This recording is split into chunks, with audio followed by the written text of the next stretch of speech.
Dissecting the life of one of fashion's most celebrated designers of all time is probably a lesson in humility. It's probably also futile.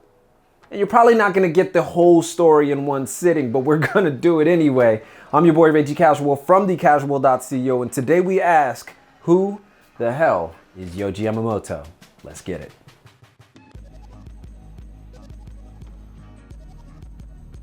Born October 4th, 1943, Yohji Yamamoto is widely regarded as the most storied fashion designer in Japanese history, often occupying the same space as his contemporaries Issey Miyake and Rei Kawakubo.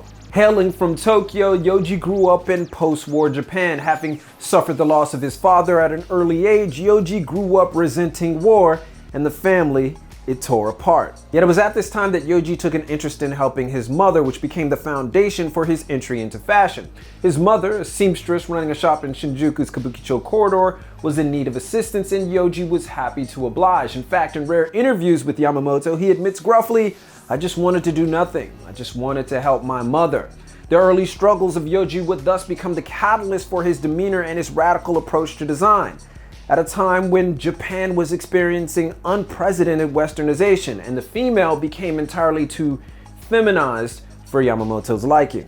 After graduating with a degree in law from Keio University in 1966, Yamamoto decided that a career in law was not for him. "I didn't want to enter regular society," he states. Instead, he helped his mother in her dress shop and learned from the sewing assistants, and at his mother's request, entered into the prestigious Bunka School of Fashion Design, which, just a few years prior, had just begun letting males into its curriculum. After graduating from Bunka in 1969, Yamamoto was invited to Paris for a year, but it was back in Tokyo that he found critical acclaim.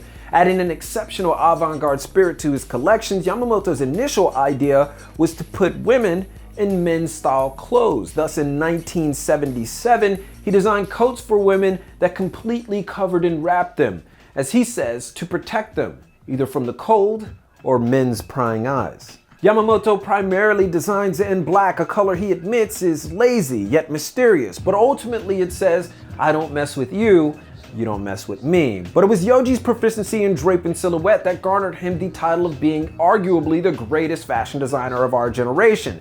Typically using voluminous pieces and drape to create an indistinguishable movement in his pieces, Yohji's collections are distinctly Japanese traditionally inspired, yet done with such precision that people around the world are drawn to its aesthetic.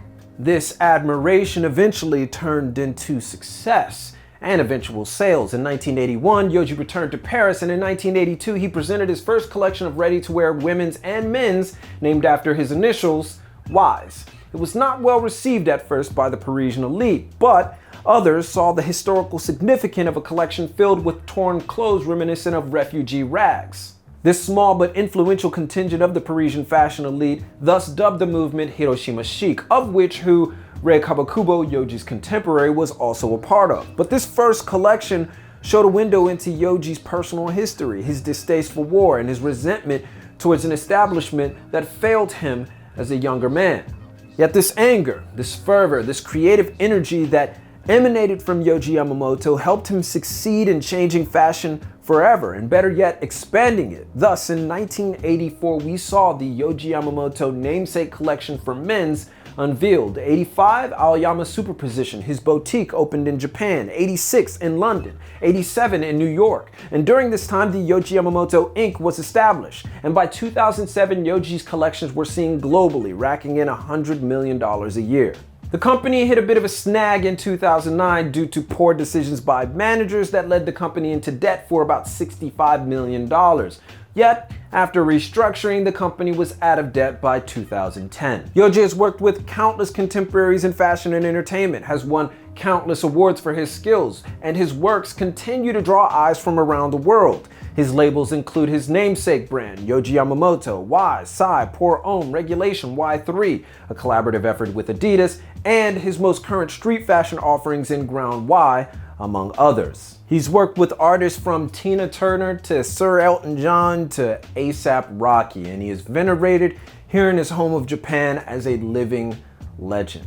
His entire style and method of design has been such an influence in Japanese fashion that nearly every style uses elements of his draping, flowing silhouettes across different lifestyles in mediums. The fusion of Yamamoto's style with the current styles of today is largely what makes Japanese fashion unique and have that special something that onlookers can't quite put their finger on. Androgynous styles themselves reign in Japan and have been for years, thanks in large part to Yohji Yamamoto. But the 70-plus-year-old Yamamoto still has enough energy to define yet another generation. But in his spare time, he also paints and is also an accomplished musician. And of course, we can't do the man's entire life in one sitting, so we'll leave that up to you. Let us know your favorite Yamamoto moments that we may have missed in the comments. Be sure to give a thumbs up if you like this video, but most importantly, keep it locked right here for all of your info on international street fashion and culture from Tokyo. It's your boy, and keep it casual. See you guys in a minute. You can check out more videos from The Casual by checking these guys out right over here. Be sure to follow us on Twitter and Instagram. You can even follow me personally. That's always fun, just to stay updated on the latest. But most importantly, YouTube からのアップデートのために下の丸を押してくださいませ. To stay updated on YouTube, press the circle below me.